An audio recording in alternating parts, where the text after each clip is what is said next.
As I get started, I want to tell you about a podcast that we're doing at SermonView called Ministry Insights. This is a weekly podcast. It's specifically for pastors and elders and other local church leaders. Just talking about there's some marketing stuff, there's some innovation stuff. Right now, if you were to listen to it, we're doing a series of different things on innovation. We talk about just career and life skills, and so every week a new episode comes out on Monday morning. I would love for you guys to give it a listen, give us some feedback, let us know if it is meaningful to you, if it's valuable at all to you. So that's at sermonview.com/ministry insights, and we're on YouTube, we're on whatever podcast player you use, and we also have articles with the content on the website. If you really want to type a www in front of it, you're welcome to, but it's not necessary. So, sermonview.com/ministry insights. All right. Have you ever had that moment where you looked around your ministry, you looked around your church, and you said, man, there's got to be a better way to do this? Yep. You know, maybe you didn't say it out loud. Maybe you just felt that holy discontent in your heart. But, you know, deep down you felt it. Well, that's where innovation begins, with that holy discontent that something needs to change. So today I want to talk about removing the barriers to innovation in your church. We're going to start with why innovation is so crucial to the future of ministry. We're going to talk about what innovation actually is and what it's not. I'm going to share some interesting research on 5 behaviors that are common to all successful innovators. The key there is innovation is not a talent, it's a behavior that can be learned. Some people are good at it just naturally, but it's something that anybody can learn. Then I'm going to walk you through a 9-step framework on how to innovate effectively. And I'm going to look at 5 major barriers to innovation that you're likely facing in your church right now. In the process, we're going to talk about the power of iteration and why failure is so essential to innovation.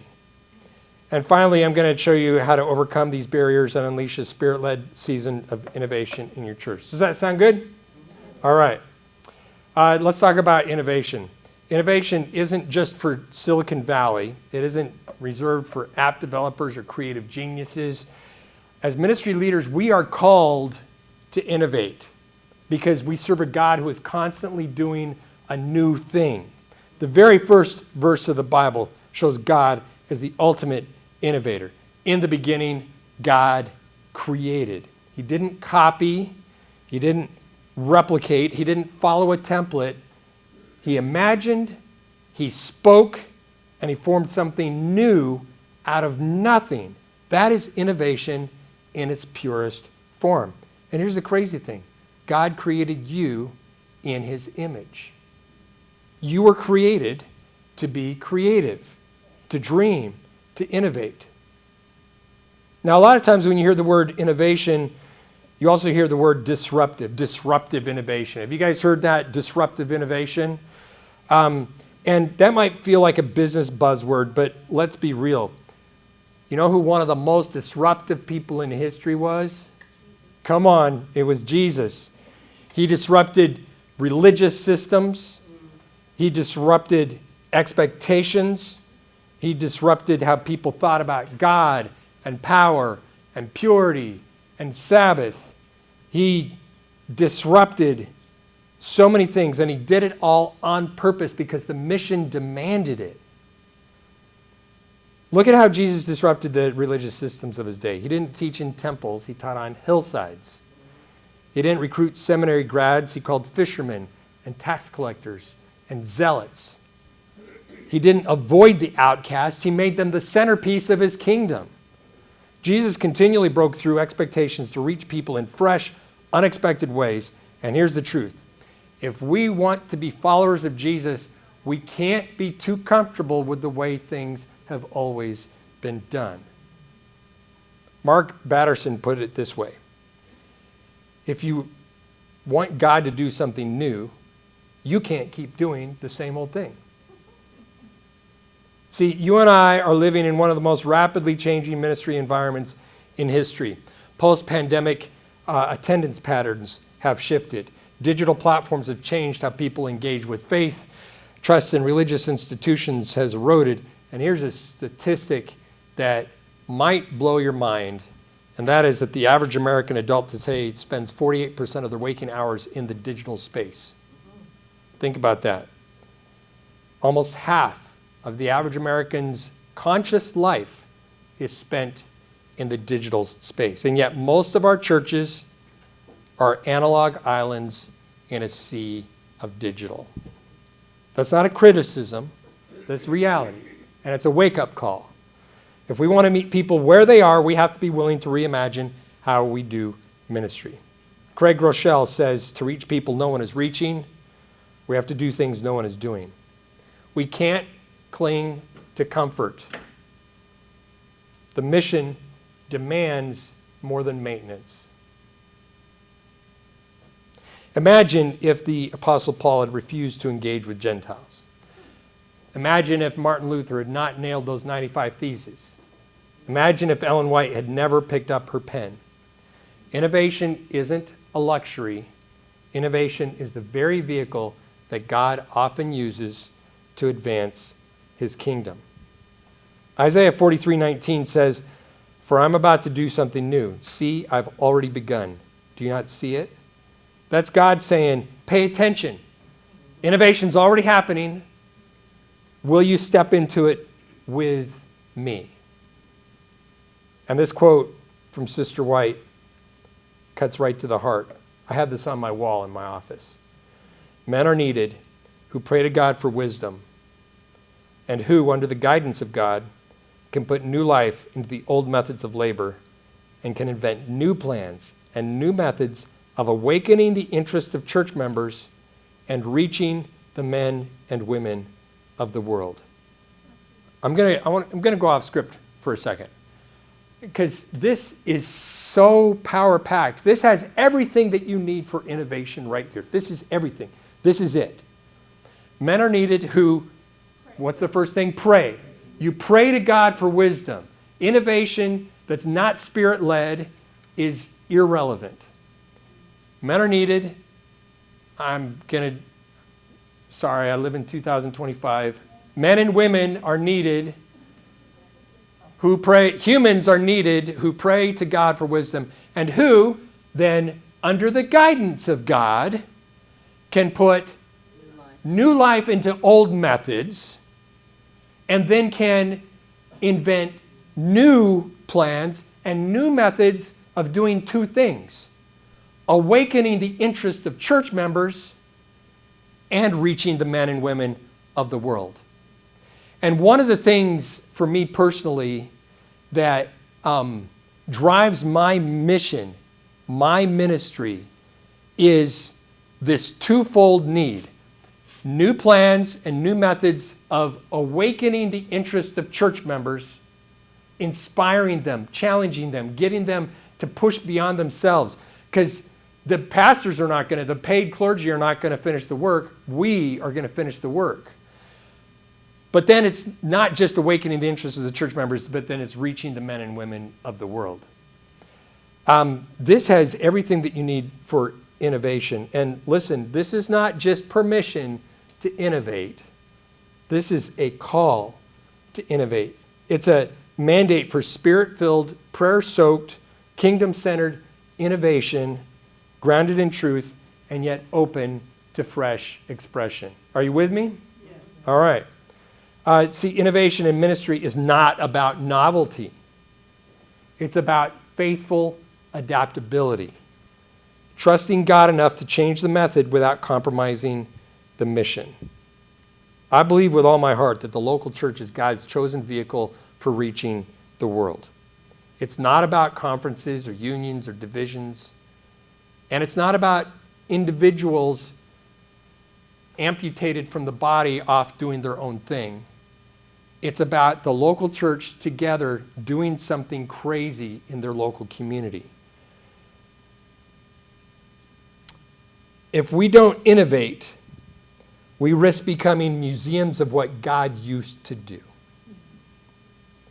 instead of movements of what God is doing. I don't know about you, but I want to be part of a movement. What about you guys? So why innovate? Because our calling demands it.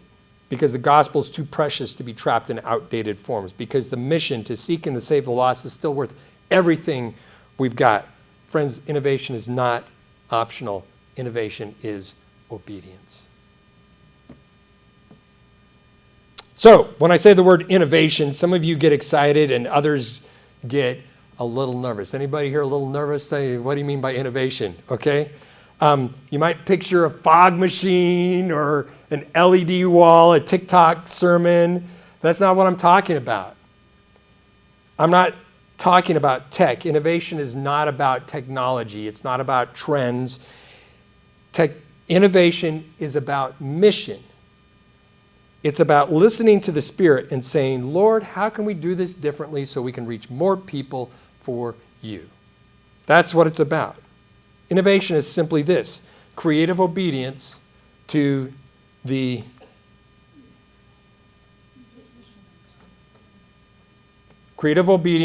mission of God. Innovation is simply creative obedience to the mission of God. It's not about novelty, it's about effectiveness. It's about finding new ways to express eternal truths in a changing world. So let me give you some examples.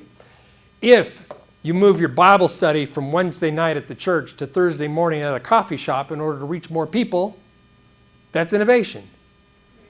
If you start using videos to stimulate discussion in your Sabbath school, that's innovation.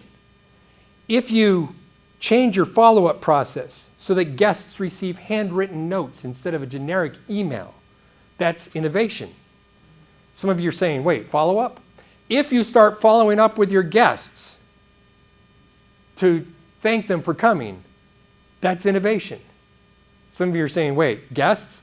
If you start identifying your guests in order to be able to follow up with them, that's innovation. These aren't revolutions. These are Spirit-led pivots that make ministry more effective. 1 Corinthians 9 gives Paul's philosophy of innovation. He says, I've made myself a servant to everyone so I can reach as many people as possible. And then he gives examples. When I'm with the Jews, I live like a Jew. When I'm with Gentiles, I live like a Gentile. When I'm with the weak, I meet them in their weakness. He's essentially saying, I will adapt my methods, my customs, even my personal preferences, if it helps me connect with people and bring them to Jesus. He didn't change the gospel. If there was anybody who was militant about the gospel of reconciling the world to God through Jesus, it was Paul. He didn't change the gospel. He didn't dilute the truth, but he was willing to change everything else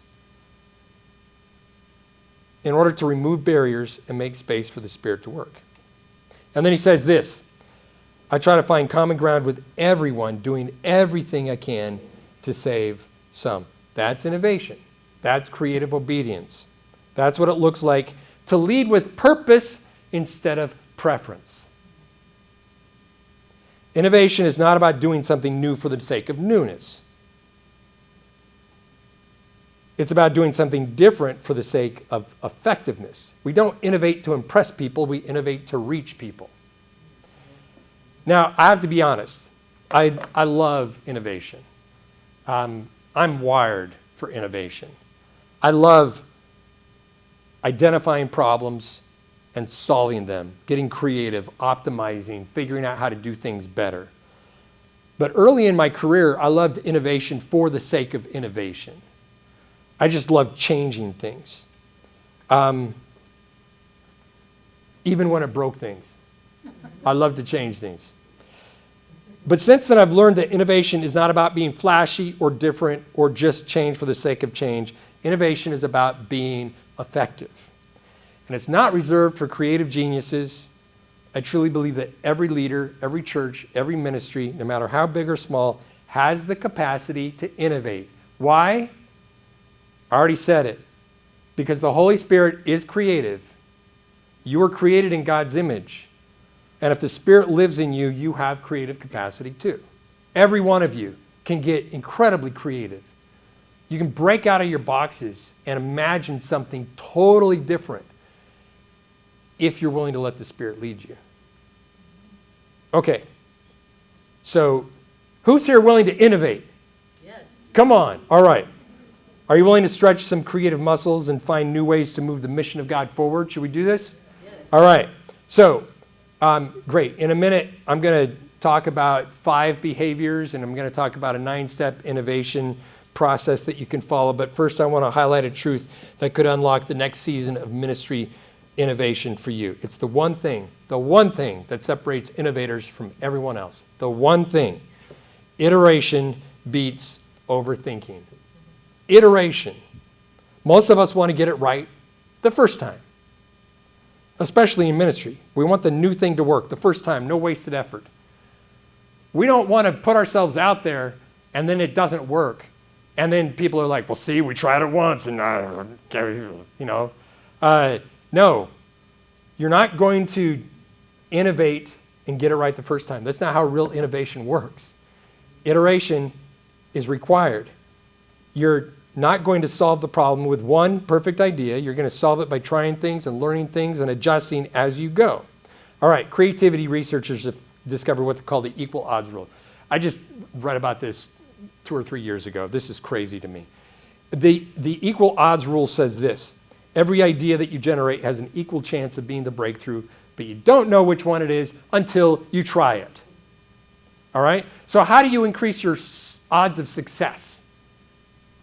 Try lots and lots and lots of things. Okay? You have no idea. All right? Not all of these are going to work. In fact, most of them won't work, but one of them might, and you can't predict which one it is until you try it. All right? Now, how many ideas do you need to generate to discover one great idea?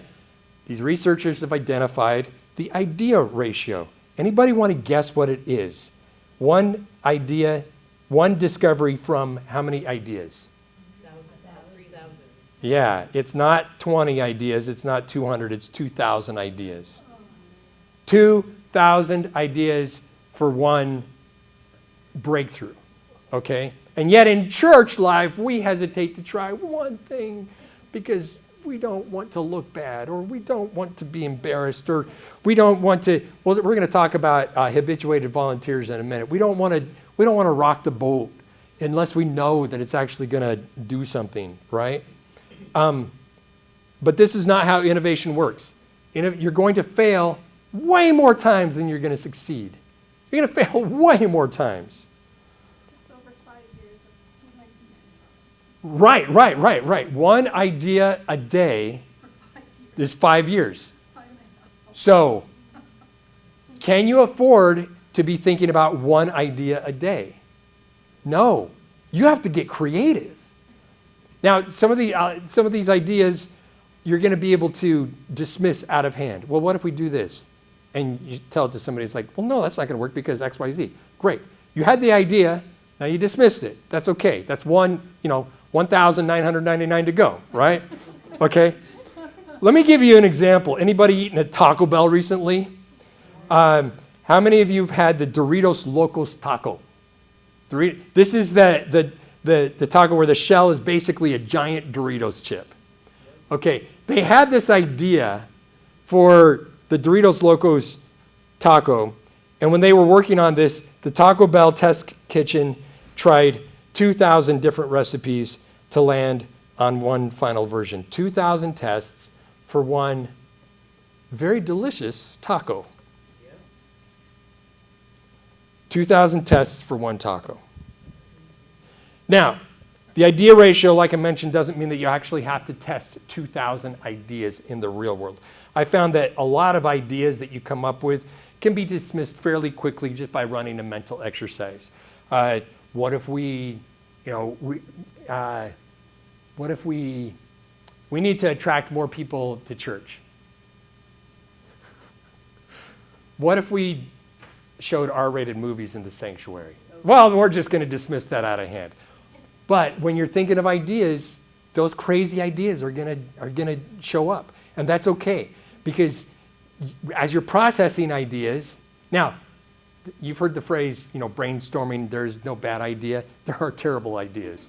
And actually, this article talking about the equal odds rule and the idea ratio 2001 is actually saying that the brainstorming session, the way that we've been taught, is actually broken. It doesn't work like that. And I'm going to talk about an innovation process that's going to make more sense than sitting in a room and brainstorming, okay? So you can dismiss a lot of ideas fairly quickly just by thinking it through. When you are open to crazy ideas will come. Sometimes the crazy idea is the right one.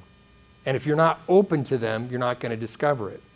So the idea ratio says you're going to have to work through 2,000 ideas on average to land on one that moves the needle.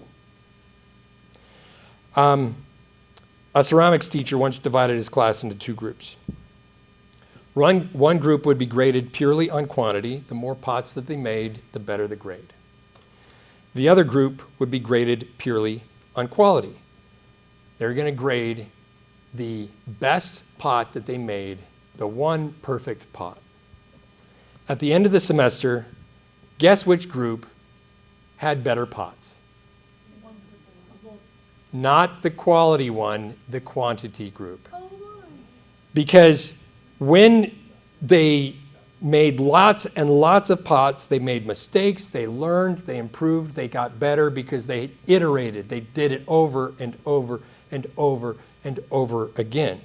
The perfection group, they spent too much time theorizing, planning, trying to avoid failure, and they didn't get enough real-world practice to actually improve. All right? You don't need the perfect idea. You just need to start shaping the clay. Try something. Learn. Try again. Ministry innovation is not about being brilliant. It's about being faithful enough to keep iterating through failure. Stop overthinking. Start moving. Let the Spirit teach you as you go. Okay, I truly believe that every leader, every church, every ministry, no matter how big or small, has the capacity to innovate. You have the capacity to innovate. You have the creative capacity to do this. Let's take this a step further, though. Researchers have found that the most effective ministry leaders, those who consistently innovate, share 5 behaviors in common. This is from the book Innovator's DNA by Jeff Dyer, Hal Gregerson, and Clayton Christensen. They studied the world's top innovators, leaders from Apple and Amazon and Procter & Gamble. And they discovered that innovation is not a gift. It is not a gift. It is simply a set of skills. And so I'm going to share with you the 5 key behaviors of innovative leaders and how you can start practicing them yourself in your own ministry. All right, here's the first one. Innovators associate. They connect the unconnected.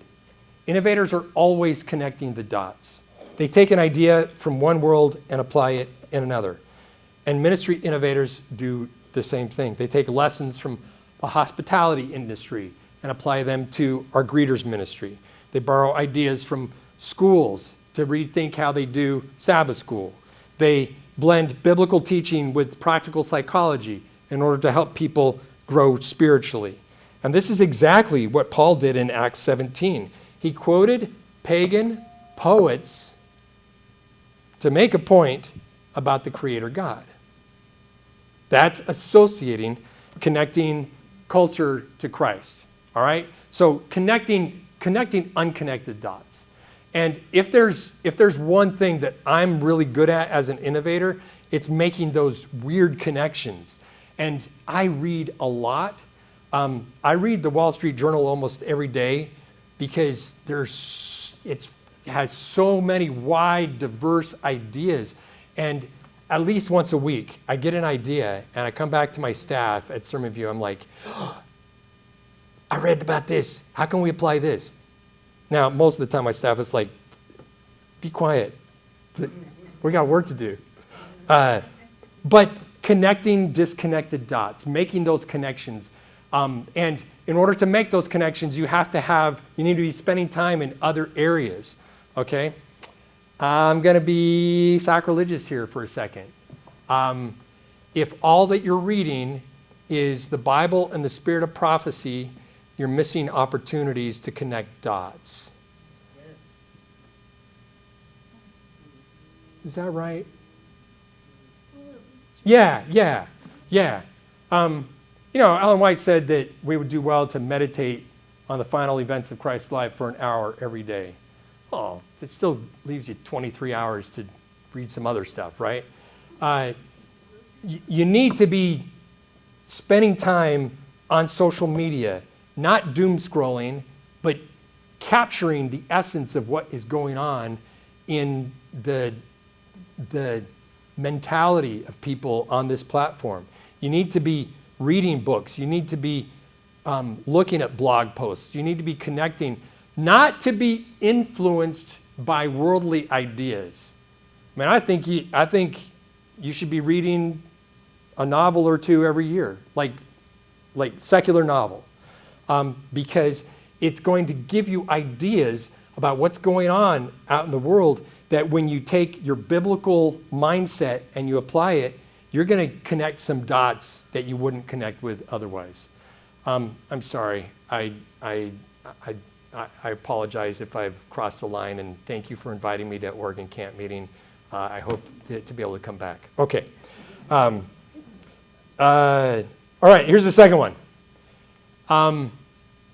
Innovators question. They challenge the status quo. Just because it's always been done this way doesn't mean that this is the right way to do it. Innovators ask better questions. Why do we do it this way? What if we tried something different? What might we do to make this more effective?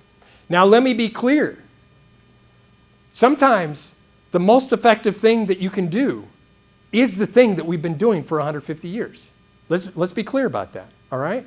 And for a long time, my ministry, I help churches do public evangelistic meetings. We do advertising for public evangelistic meetings. If you had told me 25 years ago, Larry, you're going to have to work at a company someday that helps churches do public evangelistic meetings, I would have laughed at you, because this is not what I dreamed of doing.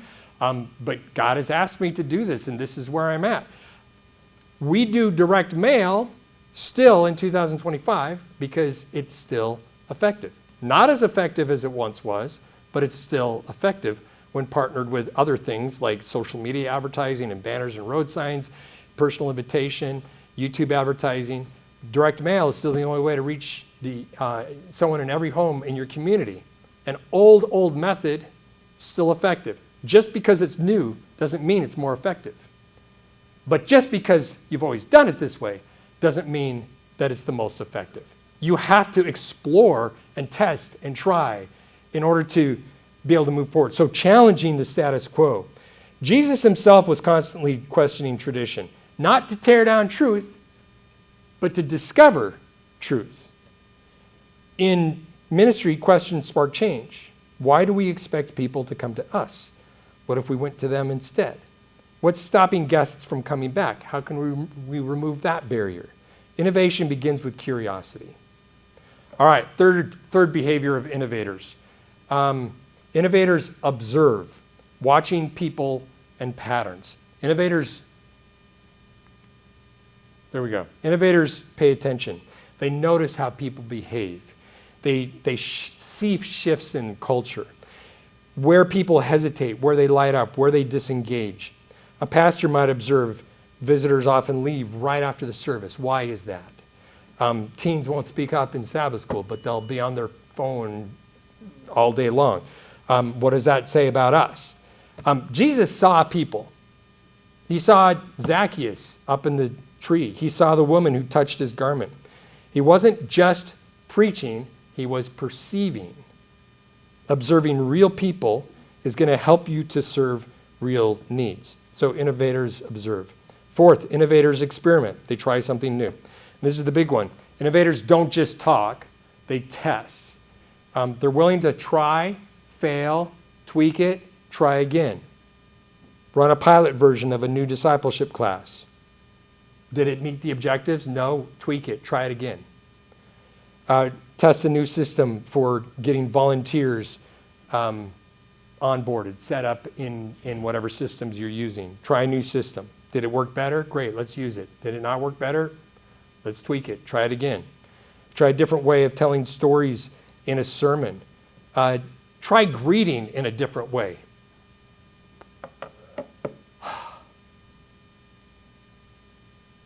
All right, I'm getting on a soapbox. I love the Sabbath. And I love the saying, Happy Sabbath. When you see a guest walk through your doors, you don't know whether they've been a long-time Adventist or if they're walking off the street, hung over, and they're at the end of their rope and they're ready to move on. When you hold out your hand and you say Happy Sabbath to someone who has no idea about the Sabbath, what you're actually communicating to them is not, may peace be on you, a blessing, a Sabbath blessing. What you're communicating is, well, you don't belong here because you have no idea what Happy Sabbath actually means. All right? I'm not saying never say Happy Sabbath. I'm saying when you see someone walk through the doors of a church that you don't recognize, don't say Happy Sabbath. Say, I'm so glad that you're here. Where are you from? What brought you here today? And get to know them. And then maybe once they start saying the magic Adventist words, Milo Academy.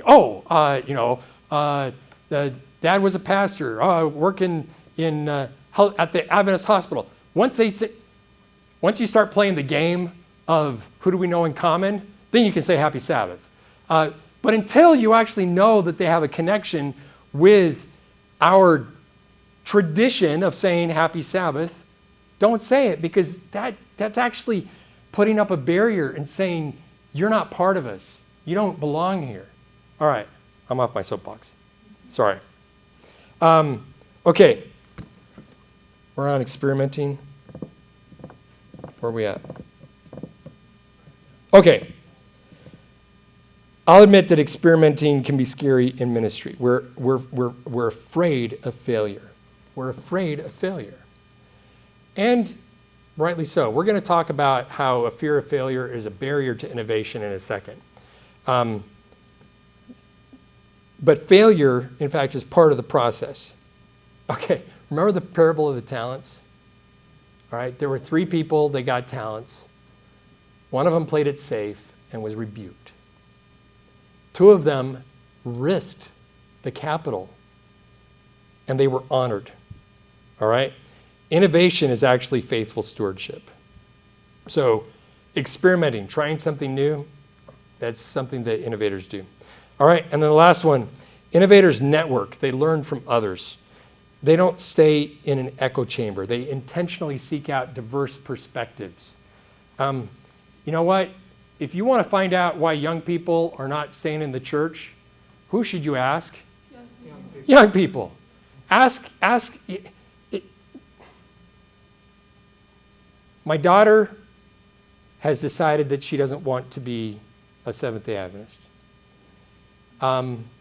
Now, if someone's going to rebel, I like the idea of them rebelling toward Jesus. She is so in love with Jesus, and she's involved in a worship ministry.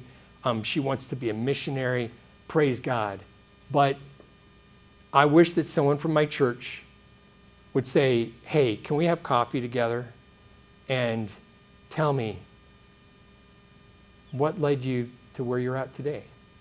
Why won't you come back to church? What is it about it? I wish that someone would ask.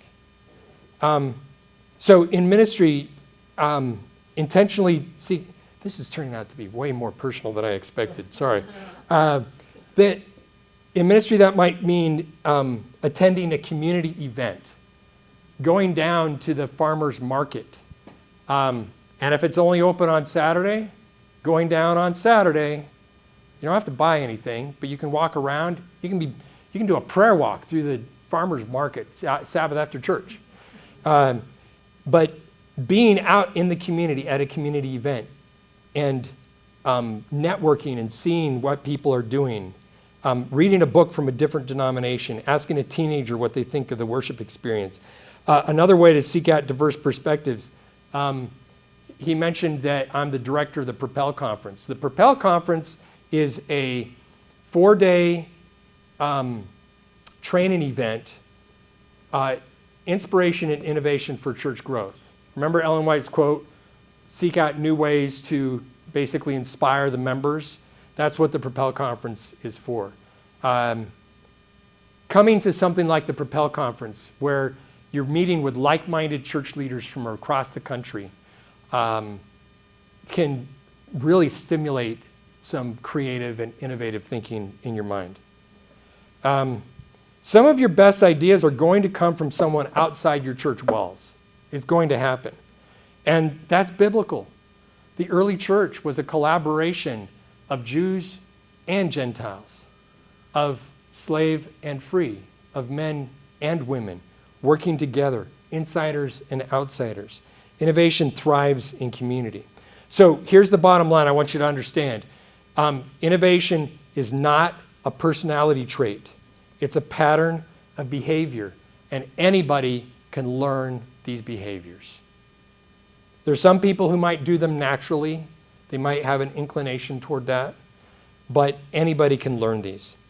So if you want to become more innovative in your ministry, start with these 5 habits. Connect, associate, connecting the unconnected.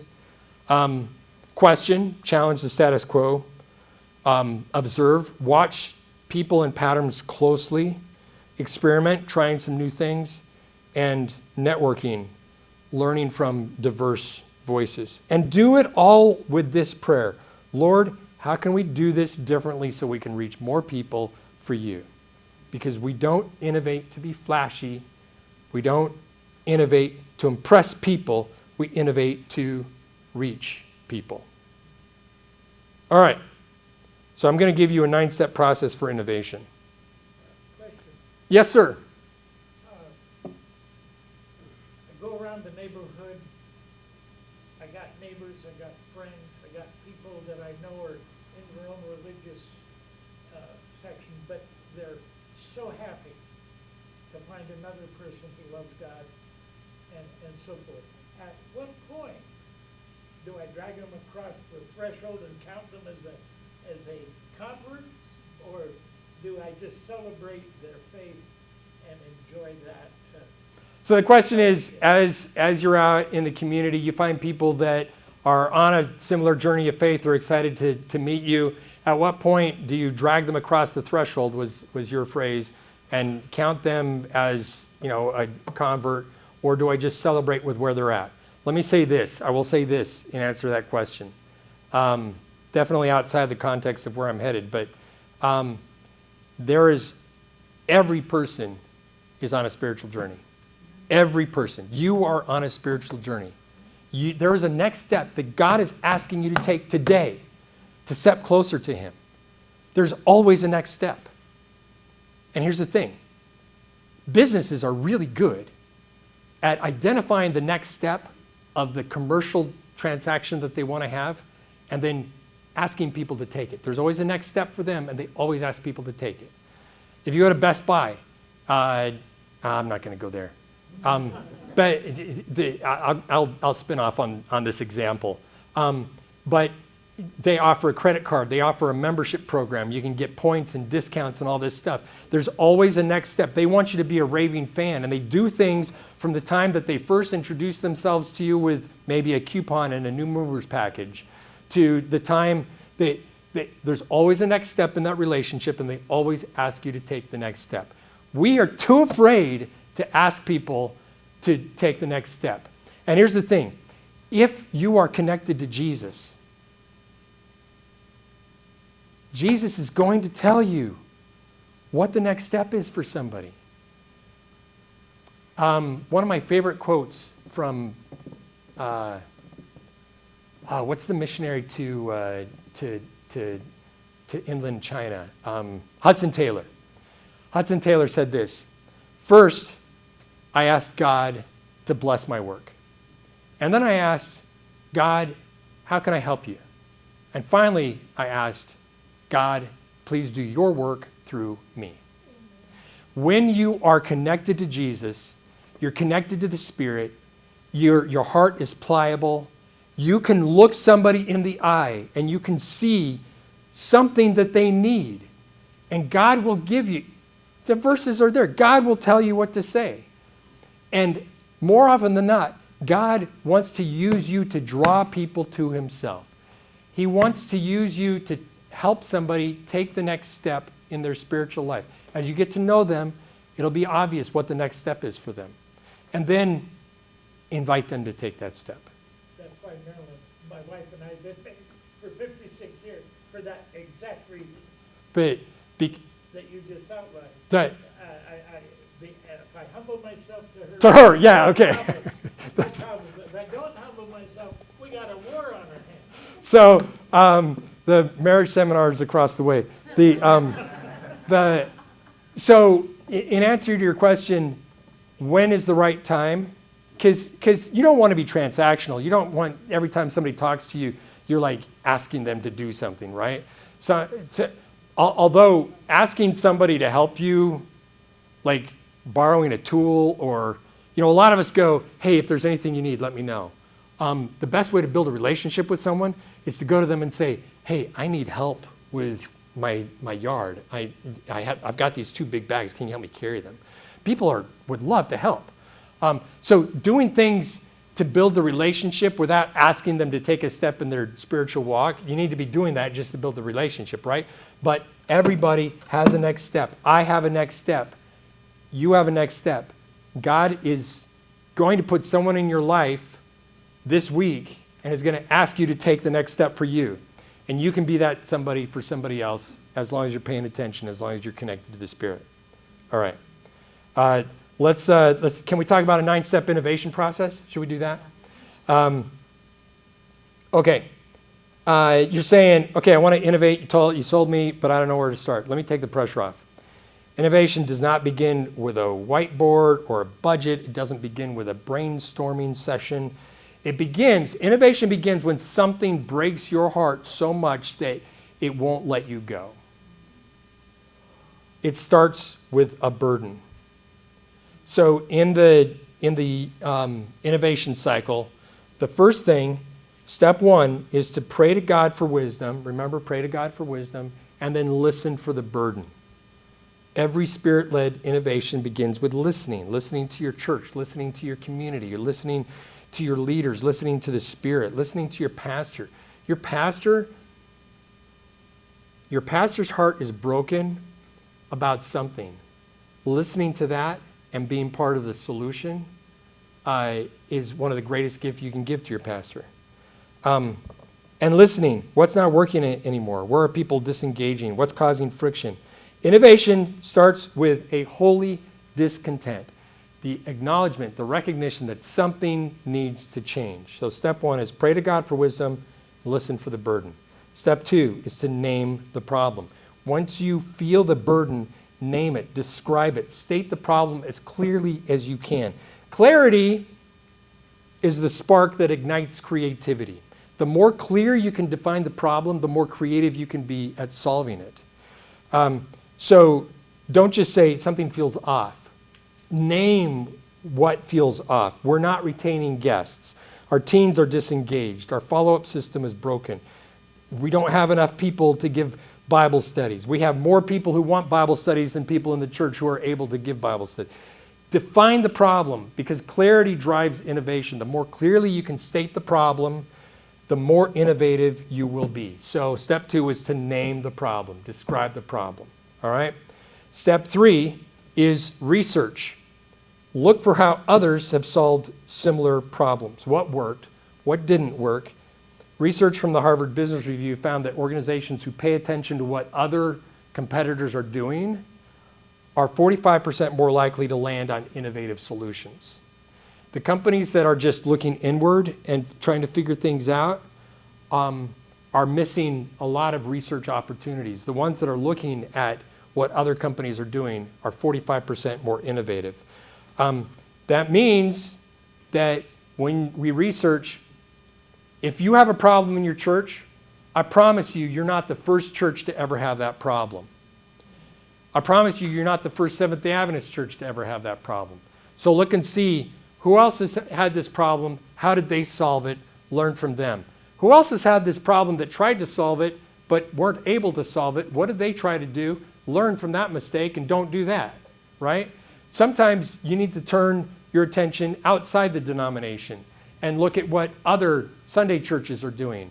Maybe this is an approach that we could try. Maybe this is an approach that we could try.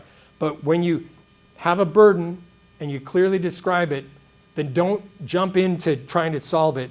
Research, look at what other people are doing. The thing that kills me the most in my job is I hear from pastors all the time coming to me and saying, hey, we got this really cool idea for an evangelistic outreach, and it's XYZ. I'm actually going to tell this story later, so we'll talk about it then. Okay, so research. Why learn from your own mistakes when you can learn from someone else's? So do research. What are other people doing? What has worked elsewhere? Okay. And then once you've clearly stated the problem, you're going to enter into an innovation loop. It's not linear. It's not one and done. It's a cycle that you repeat until you see the mission impact that you're looking for. So here's this innovation cycle. Step 4 is hypothesize. Ask the question, what's one thing that we might try to solve this problem? It doesn't have to be perfect, just plausible. Explore a bunch of ideas and then pick one to try. Step 5 is test. Try the idea that you hypothesized. Don't overthink it. Don't wait till it's flawless. Just launch the pilot. Get real world data as quickly as you can. And then step 6 is measure. How do you know whether you had the missional impact that you were aiming for? Did this help us reach more people for Christ? Did this help us make more and more devoted disciples? Are you seeing the movement that we're looking for? Step 7 then is to learn what worked, what didn't. Ask for feedback, debrief with your team, listen again to the Spirit, learn from what you've done so far. And then you come to a decision point and you ask yourself, did we get it right?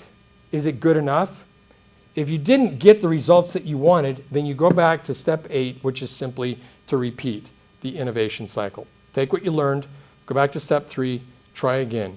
Smarter, sharper, more Spirit-led than before. You're not starting over, you're starting smarter because you've learned something through this innovation cycle. And then step 9 is so important. You're going to keep doing the innovation cycle until you decide to stop. And literally it's a decision to stop. How many of you heard that like authors when they're writing a book, they don't finish a book, they just stop? Because a book can always get better. Same with musicians. A song is never done, it's just stopped. Okay? Same here. You can always improve, you can always get better. Retired engineer, they got a saying in marketing and business. There comes a time in every project you got to shoot the engineer and put the thing out to market.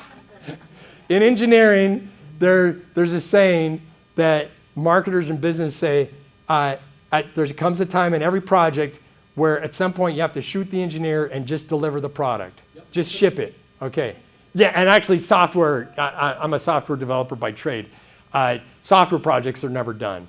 You deliver it, and that's why all the software you use has so many bugs. But, okay, so you come to a decision point. Is it good enough? Maybe you saw the breakthrough that you were looking for. But maybe you didn't. You need to try again. Maybe you say, this is good enough. We've put some effort into this. We've seen some improvement. This is good enough.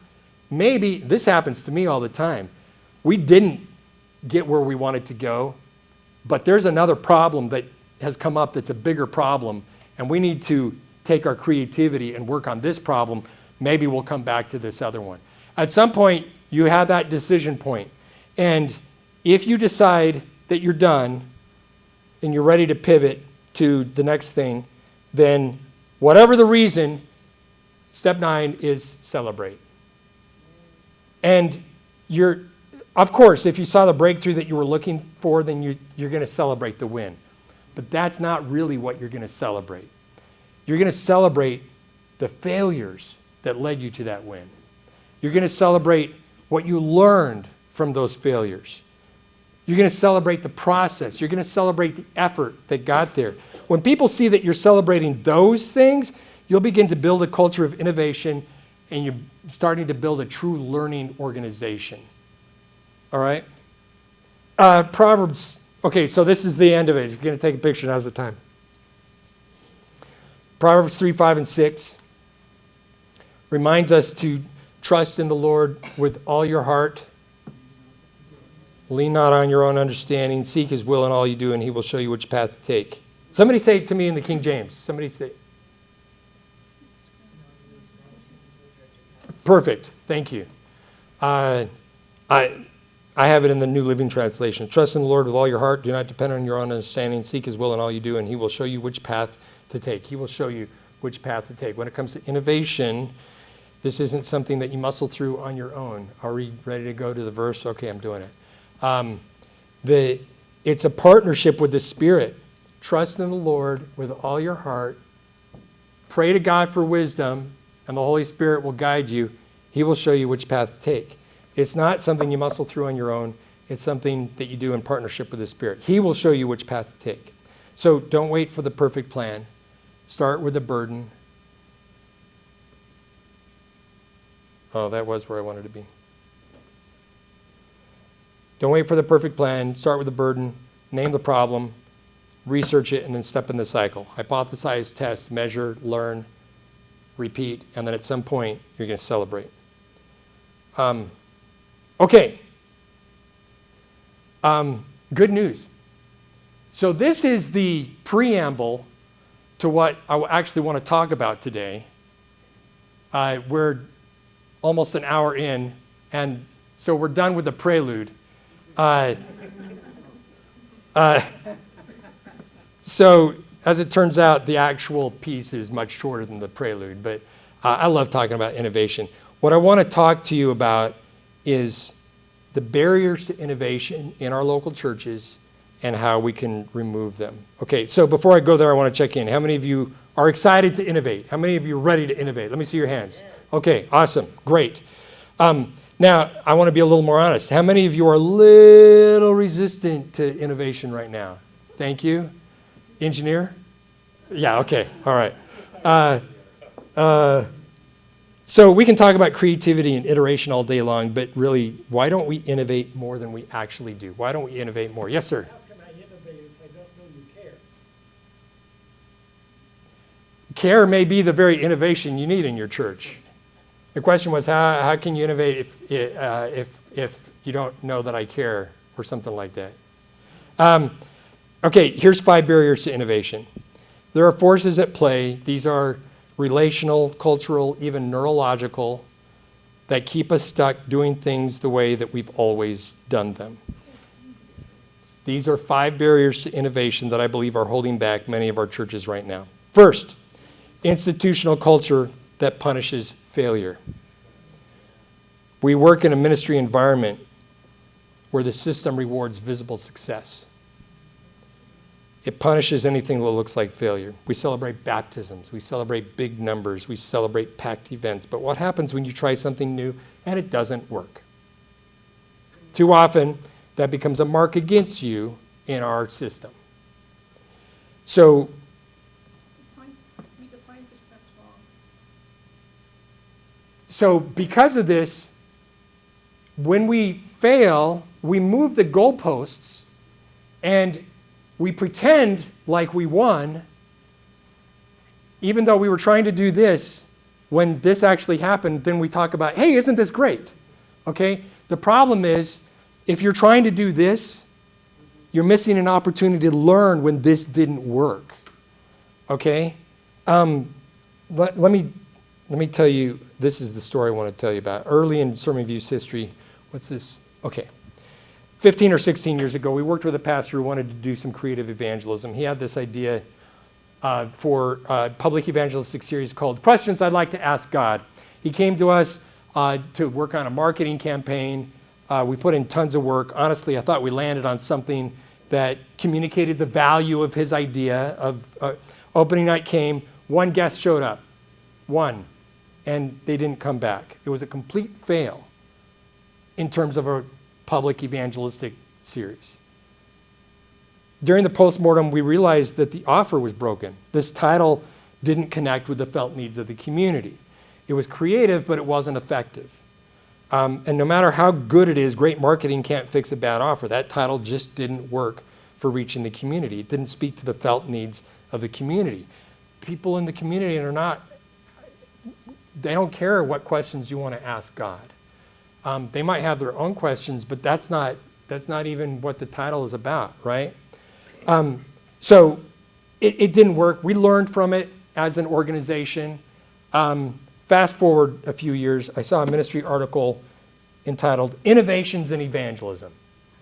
I'm like, you have my attention. I love evangelism. I love innovations. What do you got for me? And I clicked on this article, and would you believe it? It was about an evangelistic series using the same title, Questions I'd Like to Ask God. And I'm like, oh, wow, now I'm intrigued. How did this title work in this community? Clearly they did something different. What did they do differently that made it work? I'm really excited to hear this. And the article described how great this series was for the members and for the pastor.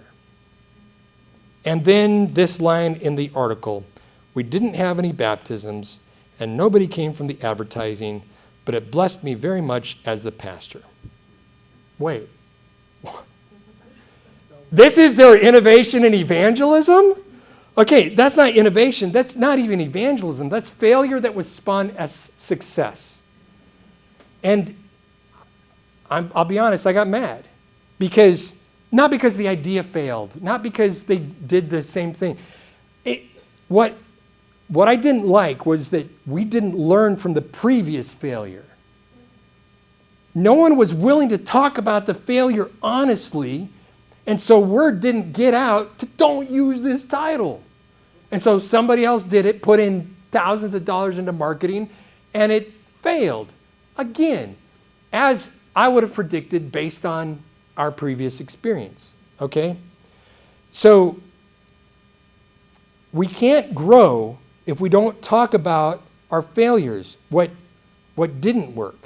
And I mentioned the Propel Conference. One of my dreams for the Propel Conference is that it's a safe space for us to talk about innovations that didn't work. Failure is a key feature of innovation. I'm going to talk more about that in a second.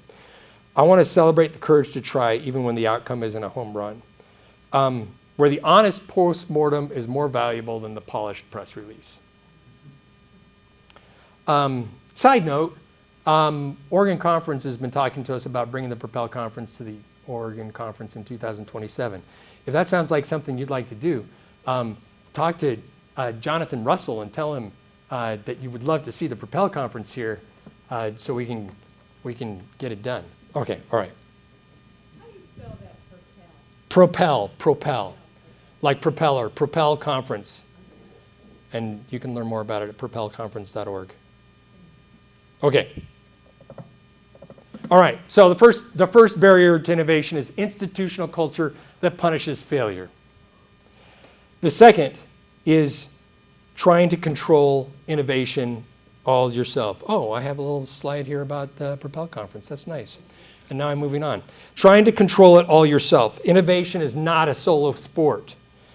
You need everybody thinking about how to improve ministry, everybody asking questions, how could we improve, everybody testing, everybody reflecting, everybody learning. Remember, what's the idea ratio? 2,000 to 1. As was pointed out, if you have one idea per day, it'll take you 5 years to get to that 2,000 mark. That means that you need lots and lots of people generating and iterating on lots and lots of ideas. So as a leader, your job isn't to have all the answers. It's not to come up with the innovations yourself. Your job is to create a safe space where innovation can happen, where failure is okay because it's an opportunity to learn. Your job as a leader is to inspire your members and unleash them to innovate, not to do all the innovation yourself. That's what leadership looks like in a culture of innovation. You turn your people loose to innovate, and then you cheer them along the way. Does that make sense? Because you need, in order to get to 2,000 ideas. Now, a lot of these ideas you can dismiss out of hand. You probably need to be testing probably closer to 200 ideas, actually testing. And I think every Sabbath you should be able to test, even a small church, should be able to test 10 ideas on a Sabbath. That means you can get to that 200 number. You've dismissed 90% of them. You can get to that 200 number, find a breakthrough within about 6 months if everybody's working on it together. Okay, here's the third barrier. What I call habituated volunteers. This one can be really challenging. Churches run on habit. Sabbath morning, the deacon can roll out of bed without waking up, unlock the doors, turn on the boiler, turn on the lights, and wake up somewhere walking down the hall after having turned on the systems, right? Because it's habit. Know what to do. The PA system person knows how to grab the cables and set up the mics, and the organist knows how to unlock the organ and can come in and just knows where everything's at. No, it just works. Almost everything's muscle memory at church on Sabbath. Sabbath school teachers, greeters, even the pastor. Most of us run on habit on Sabbath morning. That's one of the reasons why COVID was so exhausting when churches shut down, because there was no more muscle memory. There was no more habit to rely on. You had to make everything up as you went along. Now, for me, I love innovation, so I went nuts. It was so much fun. We tried so much cool stuff because nobody was going to get mad. Here's the thing. Habituated volunteers hate change. They hate change. If literally, at my church, there's a screwdriver that's in the welcome center, and there's a little hole in the one of the shelves, and there's a flathead screwdriver that goes in that hole. That's not what the hole was meant for. I don't know what it was meant for, but the screwdriver goes there, and you use that screwdriver to unlock the door. Like the crash bar, you can lock it in place, and you use that screwdriver. That's the screwdriver you use I got to church one Sabbath, and I couldn't find the screwdriver. Man, I was not happy. It had moved 6 inches. But the shelf was such a mess that I didn't see it there. And then I'm like, oh, because I'm a habituated volunteer, right? Okay, innovation is like not a nice word for habituated volunteers. Habituated volunteers hate change because it breaks the habit. They have to stop and think now. It takes effort. Okay, so if your innovation forces volunteers to break their habits, especially before you've proven that it actually works, your volunteers are not going to be happy. So how do you overcome this? You need to lead volunteers from habit to inspiration. You want to unleash inspired volunteers to innovate. There's nothing a habituated volunteer hates more than an inspired volunteer changing things around. All right? So you want to firewall your inspired volunteers and have them experimenting and doing things and minimizing the impact on your habituated volunteers until you're like, hey, this is really working. Okay, guys, we're going to train you on this new method, and we're going to start in 3 weeks, and be ready. Okay, all right. Yeah, I'm going to be ready for this change then. Okay. So you want to avoid forcing habit change until it's absolutely necessary. So let your inspired volunteers try new things and then train that new habit for the habituated volunteers. Okay. Number 4, something that's close to my heart. The 4th barrier is our own insecurity. It's that little voice in your head that says, if this fails, they're going to see that I don't belong. It's the fear of being exposed. We feel like we're faking it, and failure feels like confirmation of that fear. So we stay safe. We stay small. We avoid risk, not because we don't care, but because we're afraid of being found out. And let me be real, there's not a week that goes by that I don't feel imposter syndrome at some level. I'm not saying I didn't feel imposter syndrome setting up here. We got Seth Pierce, we got Kessia talking, we've got George Knight and what the heck am I doing here? But God asked me to be here, and so here I am. Anybody else here feel imposter syndrome sometimes? Yeah.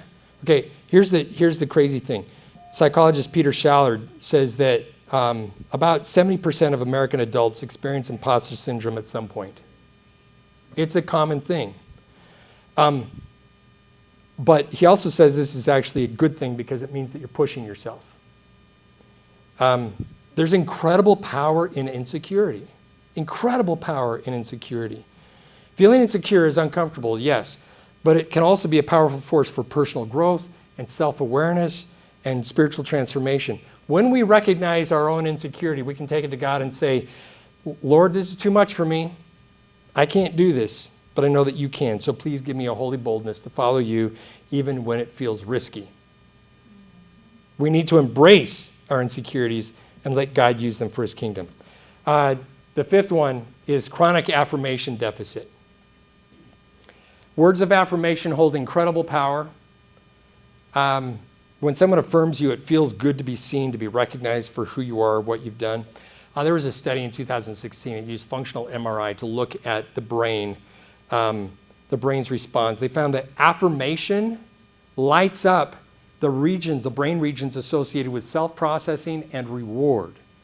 In other words, affirmation is neurologically rewarding when you receive affirmation. Here's the problem. Criticism cancels it out. John Gottman's research at the University of Washington found that to maintain a healthy relationship, you need 5 positive interactions for every negative one, 5 to 1, in order to maintain a balanced, healthy relationship. In my experience, pastors especially, but most people have that ratio flipped. They experience 5 negative interactions for every positive one. And pastors especially. Are there any pastors in the room? Okay, great. So I'm talking to everybody else. I mean, you can listen in, I suppose. Your pastor doesn't get enough affirmation. Your pastor gets shot at every time somebody's not happy. It's always the pastor's fault.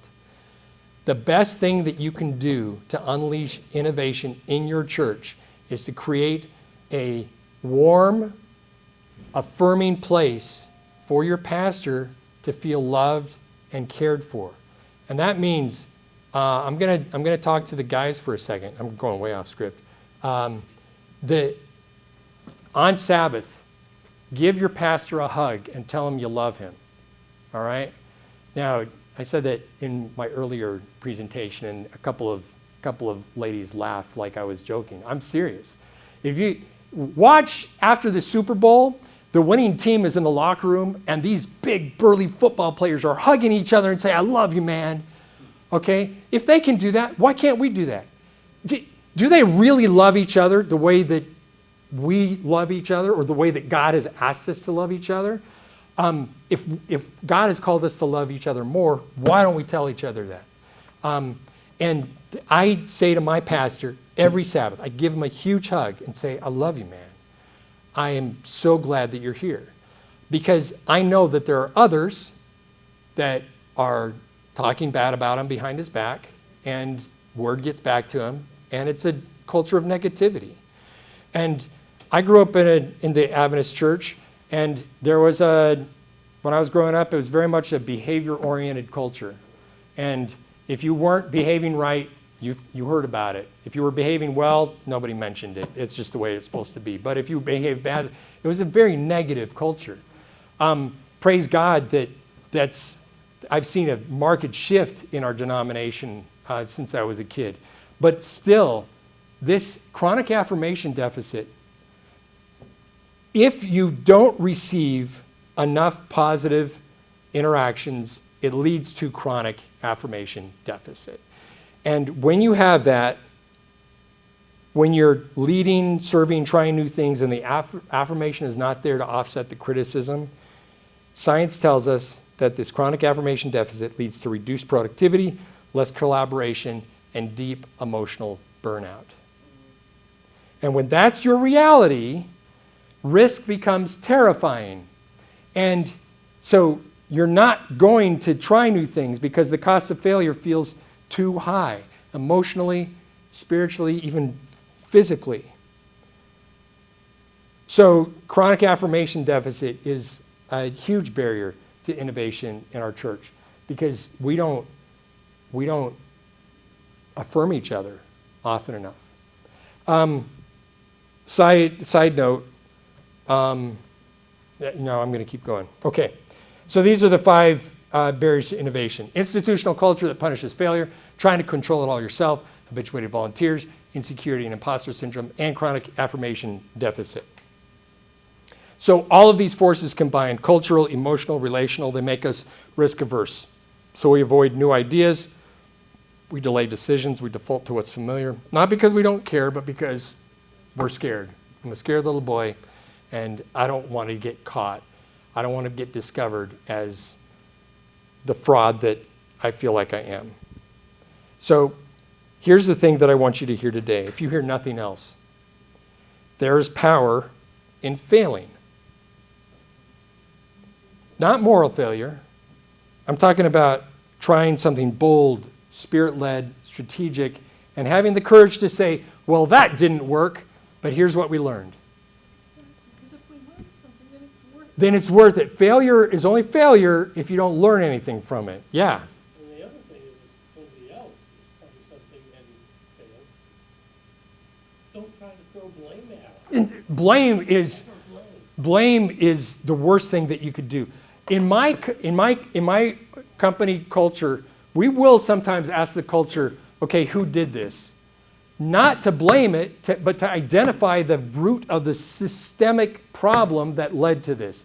And knowing who did that is going to help us identify what training got missed or what a bug in the software that someone's having to overcome. But most of the time it's like, that didn't work. What can we learn from it? And it's not weakness to say, I failed. It's leadership. So it's time to change the culture around innovation in ministry. We need to stop hiding failure. We need to stop spinning it. We need to stop pretending that everything works, because the fastest way to grow is to fail forward. Celebrate failure as the first draft of a breakthrough. That's what healthy innovation looks like. One of my favorite quotes is this: notice the difference between what happens when someone says, I failed 3 times, and what happens when they say, I'm a failure. Failure is an event, not an identity. It's a data point, not the end. It's a rest stop on a journey, not the destination. It's only the destination if you don't get back on the road again. Thomas Edison, one of my favorite quotes: I've not failed, I've just found 10,000 ways that won't work. That's innovation, that's persistence, that's leadership. Innovation demands risk, risk brings failure, but failure, when handled with honesty and humility, is not the end, it's the beginning of real learning and real growth. Okay, I want to skip ahead here I want to pivot for a second. I've got 16 minutes, and I want to leave time for some questions. I want to pivot to talk about digital evangelism. It's hard not to be in a talk about innovation without talking about digital evangelism. So earlier today, I did a presentation on digital evangelism and how to become a social media influencer for Jesus. All right? But even if that's not what you want to do yourself, you have a role in spreading the gospel online. How many of you use social media sometimes? Okay. 75% of the population of American adults are on at least one social media platform at least once a month. So if you guys are average, about 3/4 of you are going to be on social media. So when Jesus said to go into all the world, I believe he meant the digital world too. I already said this, that half of the average American's conscious life is spent in the digital world. So If you're already on social media, there are several things that you can do to support our digital missionaries. These are the people that are social media influencers for Christ, or trying to be, okay? So the algorithm preferences content that people engage with. It wants to deliver content that people like to more people. And so there are some specific things that you can do to help spread the good news online. Okay, first of all, find people who have evangelistic channels and subscribe or follow on every platform that you're on. If you're on Instagram and YouTube and Facebook, go find a social media influencer for Jesus. If you run across one, subscribe across the board. Give them a follow. That's meaningful to them. It helps them. But more than that, once you're following somebody, then their videos are going to show up in your feed. And when they do, then watch the entire video. So if you're going along and Justin Koo, a video, you've subscribed to Justin Koo, or Alex Portillo, or any number of people, Ben Lundquist, if a video shows up in your feed from that person, watch the whole thing. Don't jump out of it, because the algorithm will recognize that somebody watched the entire thing and say, oh, there must be some value here. And if a bunch of people are doing that, then that's going to help the algorithm preference that content. Other things that you can do, you can like the post, hit the heart, hit the thumbs up, whatever the platform uses. You can share the post on your own feed, and you can comment on the post. The algorithm loves these behaviors, and if it sees people doing this with a piece of content, then it's going to push it out to more people. Now, a few people in your local church are not going to move the needle on a global scale, but it will move the needle on a local scale. If you've got 20 people in your church that are on social media every week, and somebody in your church is posting spiritual content, and those 20 people are engaging with it, it's going to say, the algorithm is going to say, well, man, there's a lot of people in this area that like this content. I'm going to share it with more people in this local area. So there are things that you can do, even if you're not posting yourself, that you can do to spread the gospel online. And it doesn't cost anything. You know, I'm not asking you to support digital missionaries with dollars. I'm just asking you to support it with a couple minutes of your time a day to watch a video all the way through. Okay, engaging with missional content raises the profile of that content on the platform. Okay, so does that make sense? So if you want to help spread the gospel online, the best thing that you can do, if you're not actually creating content yourself, is to find people with channels, follow them, and engage with that content, because that's going to help that content get out further. It's really important. It's not a small thing. If your pastor decides that he's going to start, or she's going to start posting a video every week, a summary of the sermon, for example, getting your entire church to be following that and liking it, watching the entire video, sharing it to your feed, all that stuff. If you've got 50 people in your church that are all doing this together, that moves the needle in your local area. Okay? So with that in mind, this feels really self-serving all of a sudden. I want to talk about a new social channel that I just launched. Literally launched it last week. This is evangelistic content. It's called Witzel on the Way. Faith, Hope, and Love from the PNW, Finding Jesus in the Everyday. And these are the handles, Witzel on the Way. It's on Instagram, YouTube Shorts, and YouTube regular, Facebook and TikTok. I want to show you one of these videos. I'll come back to it. But I'll wait. There we go. Okay, I want to show you one of these videos.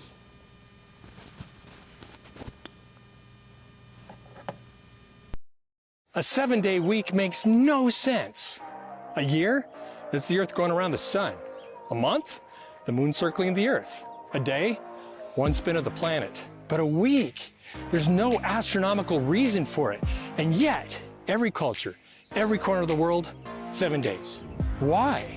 Exodus 20:11 says, "In 6 days the Lord made the heavens and the earth, the sea, and all that is in them. But he rested on the seventh day." God created the rhythm. 6 days of work, 1 day of rest. Not just tradition, it's divine design. It's how our souls are wired. And for those of us walking in the way, that rhythm isn't just old, it's life-giving. Work hard, rest well, worship deeply. What would change in your life if you actually lived by that rhythm? Drop a comment and let me know. What's the hardest part about resting? All right, so my company, SermonView, has a service that coaches pastors to create this kind of video. And a couple months ago, God convicted me. It's like, if you're asking pastors to do this, why are you not doing it yourself in your own community? And so I'm taking everything I learned. I just finished a PhD, studied digital evangelism, taking everything that I learned, everything that I've learned from pastors, everything that I've learned from people like Kevin Wilson, Cross Culture Kev, and Justin Koo, and all kinds of guys, Alex Portillo, taking everything that I've learned, and I'm trying it myself. So I'm posting 3 videos a week. So based on what I just told you, I would love it if you would subscribe or follow, and then when something shows up on your feed, watch the video, like it, comment, and so it does, all of a sudden it does feel a little self-serving that I did that previous thing just before this. But not just my content, anybody. And if there's content that you believe needs to get seen more, watching it, engaging with the content, liking, commenting, sharing, all that stuff, it makes a huge difference. It's not a small thing, it's a huge thing. And in aggregate, when an entire church is doing this together, it can get content out into the community in ways that will blow your mind. Okay. Back to innovation. All right. Everybody get the picture that they wanted? This one I don't want to, miss. I don't want anybody to miss out. Okay. All right. We don't innovate to be flashy. We don't innovate to impress people. We innovate to reach people. So as I wrap up here, the question I want you to think about and discuss, if you came with somebody, talk about it as you head to your next activity, whatever it is. Where do you need to innovate in your own ministry? What is the holy discontent that God is welling up within you? What is the thing that is eating at you, that is getting a hold of you, that won't let you go? What's the thing that you wake up at night thinking about? Where do you need to innovate in your own ministry? What's one small pivot that you can make this week, one act of creative obedience that could help you reach someone more effectively? Maybe it's trying a new way to welcome guests. Maybe it's changing the way that you follow up. Maybe it's just asking better questions about how your church is serving the community. Whatever it is, start somewhere. Doing is better than thinking. Iterate. Iteration beats overthinking. Just do it. Because now more than ever, the church needs you to be an effective innovator. Okay, I got 4 minutes. Any questions? Well, I have a comment. Yes, comment. To what you just said, and being part of church and being part of work and all that, I'm a student activities director, so I help with the new care, this independent disability. So sometimes I find myself go. Yep. Sometimes you need to stop. Yep. Stop and listen, observe. Yep. What is it that they're really trying to say? What is it that their true need is behind the whatever? Yeah. So that's what I'm thinking from Yeah, sometimes in the crazy busyness of life, sometimes you just need to stop and observe and truly hear what's actually going on. Thank you. Which brings something up. I was going to say it at the very beginning, but I'll say it now. You're going to leave with a big idea from this presentation. Some idea, something, and every one of you is going to have something, an idea. I want you to spend time reflecting on that. Don't walk away and go jump into the next activity. Spend 5 or 10 or 15 minutes talking about it with somebody, processing it, reflecting on it, because this is going to lock in this idea, and it will guide you in the coming weeks when you come back, oh yeah, there was that thing. Yeah, I really need to. The more you reflect on it, the more impactful this talk is going to be. All right, yes? So how would you, I empathize with a lot of what you said, especially regarding pastors and how Yes. they get a lot of negative comments. Yes. But in our church, we're currently in a situation where all of our ideas are being shut down. We don't have the authority to do Yes. what we want. How do you suggest overcoming that? So part of the reason why you're feeling shut down is because, sorry, yes. She's in a church right now where she feels like all of their ideas are being shut down. I'm looking at you, I'm saying that you're younger. I don't even know what that means, but you look younger than me, and I'm an old guy. Again, in a culture of negativity, the negativity is going to reign, and there's two ways that you can break out of that. Number one, find something to affirm your pastor about every single week. Say something positive. Hey, I really liked when you used this passage in the sermon. Hey, I really appreciated that you did this. Say something positive. Affirm your pastor every single week. Begin to move the needle in terms of the affirmation. Because in chronic affirmation deficit, there's a risk aversion, and yes, you're going to get shut down because it's risky. They're not going to, and there's habituated volunteers, all this stuff. Okay, that's number one. So you can begin to create a culture of positivity in your church. And if you feel chronic affirmation deficit yourself, one of the things that you can do is begin affirming the people around you, because that will actually move the needle for yourself. Okay, so that's the first thing. The second thing is, why are you asking for permission? What are you trying to do? Like you said, like we go to the community. Our church is kind of on the outskirts of town. Okay. So we want to maybe like full service out in the park or go to like the farmer's market, like you said. Okay, so there's only one reason why you need permission to do this. Liability insurance. And God is bigger than ARM, Adventist Risk Management. If God is asking you to go to the park and hold a service, find people and go do it. You don't need permission to do that. You don't need the imprimatur of the church to do what God's asking you to do. If you are feeling like you need to be going into the community and finding some specific ways to serve them, maybe you're going to door and saying, hey, what can we do in this community to support you better? Just go do it. You don't need permission to do this. You have permission. As a disciple of Jesus, he's called you to go do this. Jesus didn't say for the church to do this. He said that gospel commission is to each one of us individually. Now, you need to be part of a church. You don't want to be this appendage floating out there by yourself. But if you're part of the church and you go to, and listen, once people see momentum, they're going to take credit for it. Oh yeah, we've been saying that they should do this all along. And your answer to that is, yeah, thank you so much, because because who cares about credit? It's about action, right? So I'm sorry, don't ask permission. Go do it. You have permission from the Holy Spirit. Now, the Apostle Paul tried to go into Macedonia, and what happened? The Holy Spirit stopped him. I don't know what the mechanism was for that. For me personally, I know that there are times when I'm moving, I'm constantly moving, I'm doing things, and I'm praying, I'm talking. I've been talking to Jesus this whole time, and sometimes he said no, which is good. Sometimes, for me, when the peace leaves, I'm like, okay, I have a choice now. I can be a disciple of Jesus, or I can go do this thing. Okay, if you lose the peace, don't do it. But listen to the Spirit. You don't need to. Yeah, you had a question or comment. First of all, I just want to say I really appreciate the I receive your affirmation. But the second thing, you mentioned that towards the beginning of this presentation, I was right about the need for innovation. Yes. I didn't follow your lead. Yeah, let me go grab that, because this is one of my favorite quotes.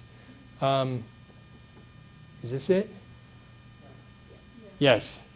Men are needed who pray to God for wisdom and who, under the guidance of God, can put new life into the old methods of labor and can invent new plans and new methods of awakening the interests of church members and reaching the men and women of the world. Evangelism, page 105.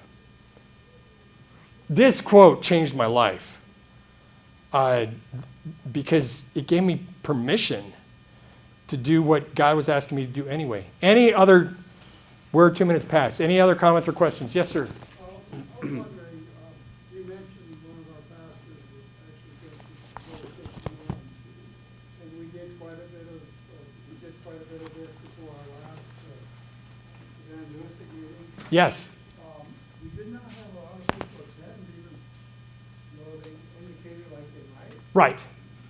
How are you finding ways to actually interact in a personal way with the contact? Yeah. So the question was, they did an evangelistic series. They did a bunch of digital advertising. They did digital video and what. And they didn't see a large response. People were reserving seats, but then they didn't show up. Is that right? Yeah. So that happens all the time. And I'm happy to talk with you outside of this context. I've got about 5 things that you as a church can do that we can talk about. The first thing is, because they didn't show up, they gave you their real name, their real address, their real email address, their real phone number, because they really intended to come. This is as hot of a Bible study lead as you're going to get. So it's not lost. I'm making sure that you're following up with them. But there are some things that we're doing at SermonView in order to cultivate these leads leading up to. So I'll talk to you about that. Yes, sir. We had a couple of things going on in a previous church. Free, and that thing, people would reserve spots, never show. Uh-huh. Finally realized if you charged $5, Sure. they'd show. And you'll have a few less reservations, but you have a much higher actual attendance rate. Do you need the room, Nate? Do you need the room, or can I keep going? I think it's up to them. Well, I figured that they'll leave at some point. They'll start dribbling out. Any other comments or questions? This is so much fun. I love talking about innovation. You guys are amazing. This has been good. Yes, sir. The thing about the pastor and the negative Yes. comments and the, I'll tell you that something happened with my daughter. She was quite little, hard to control, very rambunctious and active. Just hard to control in church. Yes. And I was constantly, don't do that, don't do Yes. that, don't do that. Yes. One day, I think she was not feeling well, and so she was a little less active, but she was well behaved. And I told her, I said, I'm really happy with the way you were behaving in church today. And she just turned right around and suddenly, Yeah, positive affirmation. when you can affirm somebody, listen, there are some people that you got to get really creative to find something to affirm in their life. There's just some of those people in your life, right? But if you can find something, and maybe they accidentally do something, you're like, man, you latch on to that. Exactly. So he told a story about a little girl, 4 years old, rambunctious, and then one day, a little less rambunctious. She was affirmed for that, and all of a sudden, she started being less rambunctious because of the positive affirmation. Affirmation's amazing, what that can do. Any other comments or questions? Yes, ma'am. I just want to thank you very much, and I'm going to follow your Witzel on the way. Thank you. I do a social media ministry. I've been doing it for over 20 years, but get this. A lot of what you said is actually very valuable in the church, but it's also valuable in our personal circle of influence, and also in our families, and also in my work. Yes. Thank you very much. Yes. So the comment was that the ideas about innovation that I talked about are not just applicable in a local church, but in our personal spheres of influence, in our family, in our places of work. These principles can be applied all over the place. Okay. You guys have been amazing. Thank you so much. I love talking about innovation. So thank you. I appreciate you.